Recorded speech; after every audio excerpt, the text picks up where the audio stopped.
We are looking at how to pronounce these names as well as how to say more interesting pasta names that many mispronounce and names of dishes from Italian that many butcher. So make sure to stay tuned to the channel if you enjoy learning. In Italian, it is said as Paccheri. Paccheri, stress on the first syllable, and yes, it's a k sound, not a ch sound because there is a double C there and an H after it. So you do want to stress on that k sound because of the double C. Paccheri. Now in English you can say it as Paccheri. Paccheri, not Paccheri, not Paccheri, but Paccheri.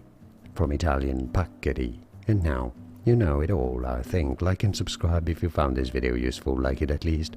It helps me immensely. Thanks for your support.